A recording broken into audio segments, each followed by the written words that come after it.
Hey, Temecula, Christine and Ovlin here with a project overview for Pachanga Parkway. We are going to be widening Pachanga Parkway. As you drive to the casino, you'll notice it goes from 3 lanes down to 2, and the same when you're on the other side of the road. We're going to be widening it to be 3 lanes all the way down Pachanga Parkway. Special thanks to Pachanga Resort and Casino for creating and funding this project as a result of their recent expansion. So, Ovlin, is there even enough room to expand Pachanga Parkway? There is, Christy. The project limits for the widening that you discussed will occur roughly between Via Gilberto and North Casino Drive at the casino entrance there. And yes, we'll be going from an overall 4-lane configuration to 6 lanes. As you said, 3 lanes in each direction. When you're driving south, you'll notice, on one side of the road, the right-hand side is the Rainbow Canyon HOA and their homes there. On the left-hand side, you have the big drainage channel. And that's where all of the work is going to take place to get us to that 6-lane configuration. And how we'll do it basically is, by way of example, maybe we'll start at the north end near Via Gilberto. And we'll basically set up K-rail, white concrete barrier at the edge of the roadway near the gutter. And we'll do that, say, for several hundred feet. And that'll create a buffer between traffic in northbound Pachanga Parkway and where we're doing the work. Workers will get in behind the K-rail and they'll remove curb and gutter, sidewalk, the grassy area, trees, street lights, fire hydrants, anything on that side that needs to be basically scooted over to accommodate these new lanes. During that time, we'll do underground stuff, drainage, any utilities that need to be moved as well. Once we get that taken care of, we'll build it back up. We'll pave the extra portion that's needed, basically 2 lanes is what we need to add. We'll put in curb and gutter, new sidewalk, restore the irrigation, anything that was on the roadside, bus stops, anything else that needed to be scooted over, we'll rebuild that in the correct location. We'll do this 3, 4, 5 times, segments, making our way from the north end down to the south end. Once we get to North Casino Drive, as you might imagine, we will have widened the road enough, but we will have basically 4 lanes on one side, 2 lanes on the other. So we'll come back to the north end and repeat the process in the middle of the road. Set up K-rail on one side of the median, on both sides of the median actually, and repeat the process.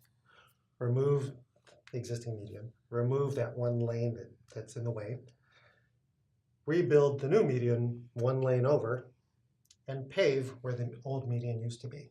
Again, segment by segment, making our way south until we get to North Casino Drive. Now at that point, we will have the correct configuration. 3 lanes on each side, left turn pocket in the middle along with the median. But before we go ahead and open that up to everyone, we'll want to finish off the project in terms of the paving. So as you can imagine, with all this segmental work, there's saw cuts in the roads, unevenness from all the stages that we just did. So before we finish it off, we will come in and grind and pave about a 1.5-inch cap across the entire roadway from end to end. So now what you end up with once we stripe it is all black pavement with nice striping that everyone can see.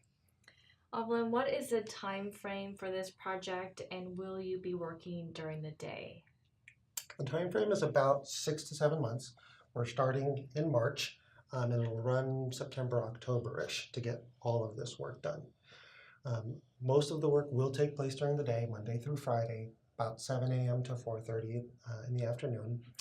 We do have provision for some night work, and we will use that if it becomes necessary or if we need to catch up or make up for delays. But primarily it will be Monday through Friday, 7 to 4:30. And are there any detours or road closures? Yes, there will be. For the sequencing that I just described, all of that, for the most part, they'll have 2 lanes, just like the way we see it now, just with maybe some cones in the way. But in order to do the whole project, there are a couple phases that are a little more complicated. So things to work for folks to look out for. When we get to Wolf Valley Road that tees into Pachanga Parkway, as we widen through there, we're going to need to close Wolf Valley for a short-term period. And we're going to try to minimize the impacts to traffic in a couple ways. One is we'll make sure that work happens during school's summer break, so we have less traffic at that time. Additionally, we will, instead of doing the whole road at once, we will do it in halves. So we will close, say, westbound Wolf Valley and do the work there for about a week or so, during which time folks will not be able to come out of Red Hawk or Wolf Valley to get to Pechanga Parkway.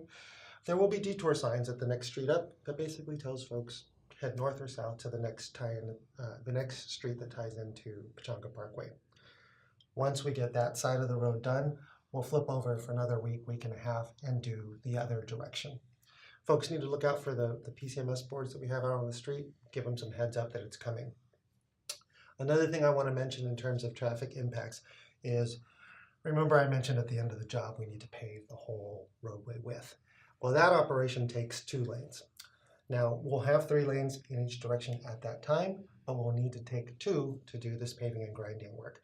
That's about a week to 2 to do all of that work, but as you can imagine, it'll be 1 lane while we're doing that paving and grinding. Another thing I want to mention too in general, and none of this is scheduled, but not all of the work can take place behind the K-rail.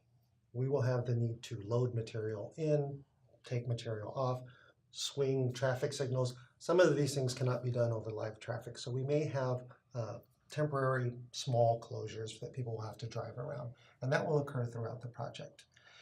And then one other thing I want to mention for people to keep an eye out for, not so much a traffic impact, but an impact to our constituents, is utilities. We do have utility work on this project. So in early May, our CWD needs to effect a change to one of their water lines. And during that time, they will need to shut down water to its customers. It's scheduled for May 1st, and it's scheduled to occur at night.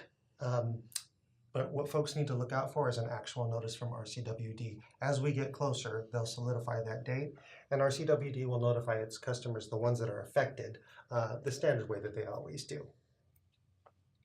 Awesome. And so for continued updates on this project, be sure to watch out for the message boards out on site.